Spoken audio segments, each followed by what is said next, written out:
सागर से स्वास्थ्य विभाग की कार्यप्रणाली पर सवाल खड़े करने वाली एक बड़ी खबर सामने आई है।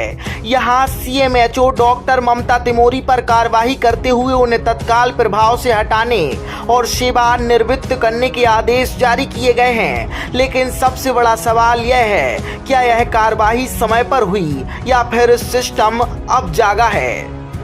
सागर में स्वास्थ्य विभाग ने बड़ी कार्रवाई करते हुए मुख्य चिकित्सा एवं स्वास्थ्य अधिकारी डॉक्टर ममता तिमोरी को पद से हटाने के साथ ही तत्काल सेवानिवृत्त करने के निर्देश जारी किए हैं। यह आदेश वरिष्ठ संयुक्त संचालक राजू निधारिया द्वारा क्षेत्रीय संचालक को भेजे गए पत्र के माध्यम से दिया गया है। जांच में सामने आया है कि डॉक्टर तिमोरी द्वारा अनिवार्य 20 वर्ष की क्लिनिकल सेवा पूरी नहीं की गई थी। उनकी कुल सेवा अवधि मात्र 17 वर्ष 5 माह ही पाई गई, जबकि नियमों के अनुसार 20 वर्ष की क्लिनिकल सेवा पूरी करना आवश्यक है।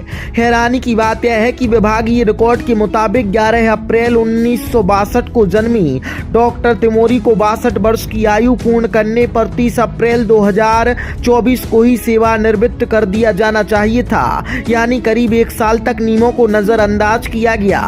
इस पूरे मामले की शुरुआत तब हुई जब सागर की अधिवक्ता सुमिता विश्वे ने प्रधानमंत्री कार्यालय में शिकायत दर्ज कराई। शिकायत के बाद विभाग हरकत में आया और जांच के बाद यह कार्रवाई की गई। अब सवाल यह उठता है कि आखिर इतने समय तक नियमों की अनदेखी कैसे होती रही। क्या जिम्मेदार अधिकारी अनजान थे या फिर सब कुछ जानते हुए भी चुप्पी साधे बैठे थे। फिलहाल विभाग ने डॉक्टर ममता तिमोरी को तत्काल सेवा से पृथक करने के निर्देश दे दिए हैं, लेकिन यह मामला स्वास्थ्य विभाग की कार्यप्रणाली पर गंभीर सवाल खड़े कर रहा है। आखिर सिस्टम कब तक ऐसे ही चलता रहेगा।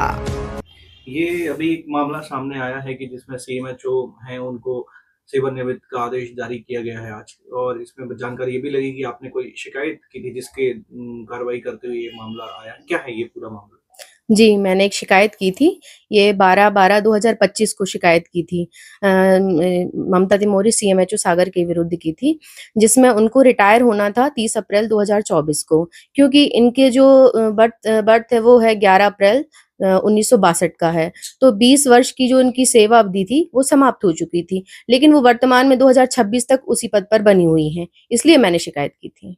कहाँ शिकायत की थी? मैंने ये श्रीमान प्रधानमंत्री जी को की, हेल्थ मिनिस्टर जी को की, और मुख्यमंत्री जी को की, और राज्यपाल जी को की। मैंने सभी जगह उनके विरुद्ध शिकायत की, वरिष्ठ अधिकारियों तक मैं गई। कितने समय बाद इसका रिप्लाई आपके पास आया? ये मैंने अभी 2000 रिसेंटली ही की है, 2025 में ही की है, और ये अभी 3 महीने में ही इसका रिजल्ट आ गया, क्योंकि नियम अनुसार वो उसका दुरुपयोग कर रही थी, क्योंकि उनको इनकी वो जानकारी थी, क्योंकि सिविल सेवा आचरण अधिनियम 1965-66 के अनुसार ये है कि आप किसी चीज को छिपा नहीं सकते, कोई गलत कार्य नहीं कर सकते अपनी सेवा देते हुए। तो उनको इस बात की जानकारी थी, लेकिन फिर भी वो इस टाइप का कार्य कर रही थी, उसी पद पर रह रही थी, तो उनके विरुद्ध मैंने शिकायत की। आपको लगता है आपराधिक प्रकरण भी दर्ज होना बिल्कुल होना चाहिए, क्योंकि ये आईपीसी 420 के अकॉर्डिंग या बीएनएस के हिसाब से 318 के हिसाब से उन्होंने ये 420 का मामला दर्ज होना चाहिए, 318 का, क्योंकि उनको जानकारी होते हुए भी उन्होंने धोखा किया, तो ये मामला बनता है।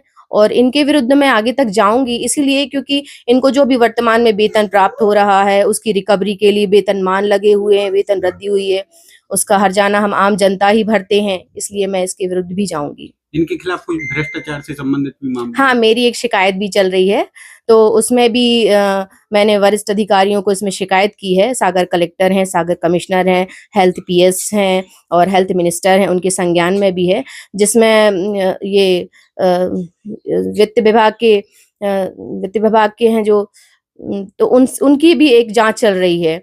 ठीक है, तो उसमें भी ये 37 करोड़ का घोटाला उजागर हुआ है, तो ये बड़ा घोटाला है, इसलिए मैंने इसके विरुद्ध भी उच्च न्यायालय में अपील की है, जिसका अभी ये वर्तमान में लंबित है, और जल्दी ही ये सब उजागर होते उन्हें दंडित किया जाएगा।